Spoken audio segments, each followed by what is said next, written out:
اور یا دوسرا معنی کیا ہے منافق، ومن یکفر بالایمان، یعنی وہ ایمان کا دعویٰ کرتے ہیں لیکن کافر ہیں، ظاہری طور پر مومن ہے حقیقت میں کافر ہے۔ اور تیسری رائے یہ ہے، میرے نزدیک یہ زیادہ قوی ہے، وہ یہ ہے کہ ایمان تو ہے، قرآن کو مانا تو ہے، لیکن قرآن کے کچھ احکام مان رہے ہیں کچھ نہیں مان رہے۔ یہ وہ بات ہے جو سورہ بقرہ کی آیت نمبر 85 میں آئی ہے، افتؤمنون ببعض الکتاب وتکفرون ببعض۔ تو اے تورات اور انجیل کے ماننے والوں، اور اسی پر قیاس کیجئے اے قرآن کے ماننے والوں، کیا تم ہماری کتاب اور شریعت کے ایک حصے کو مانتے ہو اور ایک کو نہیں مانتے؟ ہم نے نماز فرض کی، تم نماز پڑھتے ہو، ہم نے رمضان کے روزے فرض کیے، تم رمضان کے روزے رکھتے ہو، لیکن ہم نے سود حرام کیا اس سے باز نہیں آتے، ہم نے رشوت حرام کی ہے وہ تم لے رہے ہو، لہذا گویا کہ تم نے شریعت کے ایک حصے کو مانا اور ایک کا انکار کیا۔ افتؤمنون ببعض الکتاب وتکفرون ببعض، تو کیا تم ہماری کتاب کے ایک حصے پر ایمان رکھتے ہو اور ایک کا انکار کرتے ہو؟ فما جزاء من یفعل ذلک منکم الا خزی فی الحیاۃ الدنیا،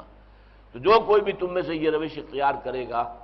اس کی سزا اس کے سوا کچھ نہیں ہے کہ دنیا میں ذلیل و خوار کر دیے جائیں، ویوم القیامت یردون الی اشد العذاب، اور قیامت کے دن انہیں شدید ترین عذاب میں جھونک دیا جائے۔ فرمایا ومن یکفر بالایمان فقد حبط عملہ، جس نے ایمان کے ساتھ کفر کو بھی ملا لیا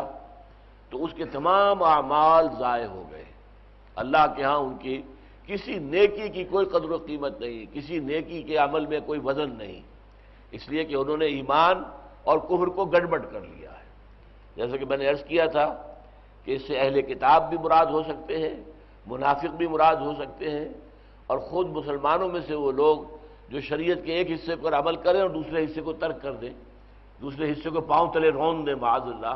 تو وہ بھی اس سے مراد ہو سکتے ہیں کہ ان کے تمام اعمال پھر ان کی نیکیاں ضائع ہو جائیں گی۔ نمازیں پڑھ رہے ہیں، داڑیاں لمبی لمبی رکھے ہوئے ہیں، سودی کاروبار کر رہے ہیں، بیکار گئی ساری نمازیں، بیکار گئی سارے حج اور عمرے بیکار گئے، حبط عملہ، حبط اسی کو کہتے ہیں، اعمال کا حبط ہو جانا، ساری نیکیاں ختم، اس لیے کہ تم نے شریعت کے ایک حصے کو مانا ہے اور ایک کو نہیں مانا،